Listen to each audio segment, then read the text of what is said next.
Today we will learn about relationship between stress and strain. One-dimensional stress system. It is given by Hooke's law. Here unidirectional stress is considered, that is for normal stress in one direction only, capital E equal sigma by strain. तो हम लोग stress and strain के बीच का relationship के बारे में जानेंगे। सबसे पहले वन डायमेंशनल स्ट्रेस सिस्टम में देखेंगे कि स्ट्रेस एंड स्ट्रेन का रिलेशनशिप क्या है। तो ये हुक्स लॉ देता है, बहुत सिंपल है।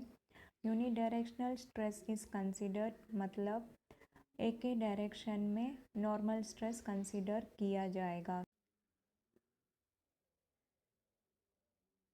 तो यहाँ पर एक बॉडी है, इसका लेंथ है कैपिटल L, डेप्थ है स्मॉल d और ब्रेथ है स्मॉल b, और यहाँ पे टेंसाइल लोड एक्ट कर रहा है, या हम लोग फोर्स भी कह सकते हैं। और जब ये अप्लाई होगा तो लेंथ इंक्रीज हो जाएगा और ब्रेथ और डेप्थ जो है वो डिक्रीज हो जाएगा। देखो यहाँ पे डिक्रीज हो गया है। तो लेंथ को, इंक्रीज लेंथ को क्या बोलेंगे? L plus del L। तो यहाँ पे ब्रेथ और डेप्थ डिक्रीज हो रहा है। ये रियल बॉडी है, यहाँ पर डिक्रीज हो गया, इसलिए D माइनस डेल D और यहाँ पे B minus del B। When a body is subjected to an axial load, there is an increase in length of the body and decrease in depth and breadth of the body. तो हम लोग इस example में देख चुके हैं कि अगर लोड अप्लाई किया जाएगा तो लेंथ इंक्रीज हो जाएगा और जो ब्रेथ और डेप्थ जो है वो डिक्रीज हो जाएगा। अब फॉर्मूला देखेंगे। Longitudinal strain equal del L by L, lateral strain equal del B by B और del D by D। Del L का मतलब है increase in length, del B का मतलब है डिक्रीज इन लेंथ और डेल D का मतलब है डिक्रीज इन डेप्थ। अब हम लोग पॉइजन्स रेशियो देखेंगे। The ratio of lateral strain to longitudinal strain is a constant when the material is stressed within the elastic limit. तो पॉइजन्स रेशियो का मतलब क्या है? Lateral strain divided by longitudinal strain एक कांस्टेंट होता है और उस कांस्टेंट को हम लोग पॉइजन्स रेशियो कहते हैं, और ये पॉइजन्स रेशियो म्यू में रिप्रेजेंट हुआ है। तो एक बॉडी पे जब हम लोग लोड अप्लाई करते हैं तो वो इलास्टिक लिमिट के अंदर होना चाहिए। यहाँ पे lateral strain equal minus mu into longitudinal strain लिखा है। तो हमने देखा था कि लैटरल स्ट्रेन में ब्रेथ और डेप्थ डिक्रीज होता है जबकि लॉन्जिट्यूडनल स्ट्रेन इंक्रीज होता है, इसलिए यहाँ पर minus mu into longitudinal strain लिखा गया है। Relationship between stress and strain. अब टू डायमेंशनल स्ट्रेस सिस्टम में हम लोग स्ट्रेस एंड स्ट्रेन का रिलेशनशिप जानेंगे। Strain produced by sigma 1 equal normal stress in x direction. तो ये एक बॉडी है और यहाँ पे स्ट्रेन एक्ट कर रहा है सिग्मा 1 एक्स एक्सिस में, सिग्मा 2 वाई एक्सिस में। लेकिन अभी हम लोग सिग्मा 1 खाली देखेंगे। तो एक्स डायरेक्शन में स्ट्रेन होगा E divided by E, E1 equal sigma 1 divided by E। तो हम लोग हुक्स लॉ जानते हैं, capital E equal sigma by small e, यानी कि modulus of elasticity equal stress by strain. तो हम लोग स्ट्रेन एक्स डायरेक्शन में जानेंगे, वो है सिग्मा 1 बाई E। अब वाई डायरेक्शन में देखेंगे, क्योंकि वाई डायरेक्शन में ब्रेथ और डेप्थ है वो डिक्रीज होगा, इसलिए यहाँ पर minus mu into sigma 2 divided by E लिखे हैं। Strain produced by sigma 2 normal stress in Y direction.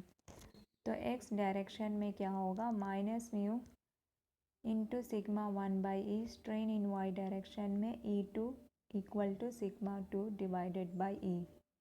तो अब हम लोग सिग्मा 2 कंसीडर करेंगे।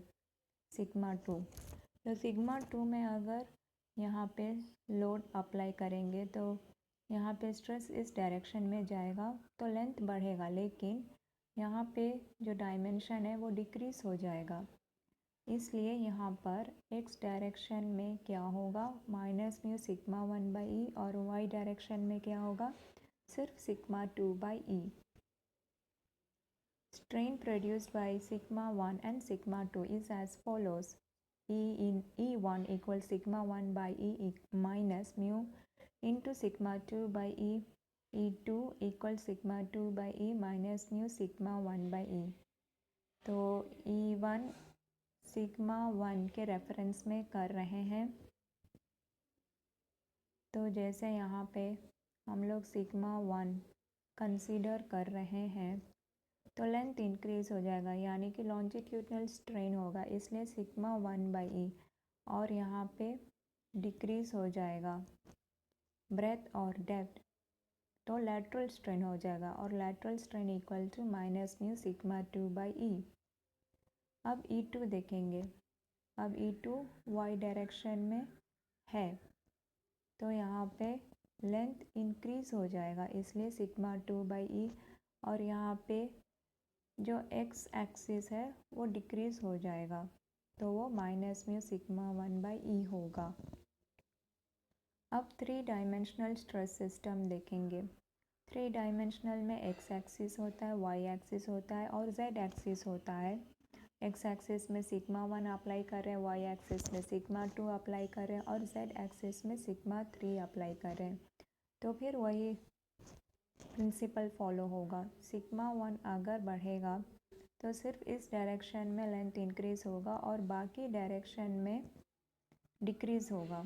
उसी तरह सिग्मा 2 को अगर कंसीडर करेंगे तो इस डायरेक्शन में खाली लेंथ इंक्रीज़ होगा, बाकी 2 डायरेक्शन में जो डायमेंशन है वो डिक्रीज़ हो जाएगा। उसी तरह सिग्मा 3 भी फॉलो करेगा।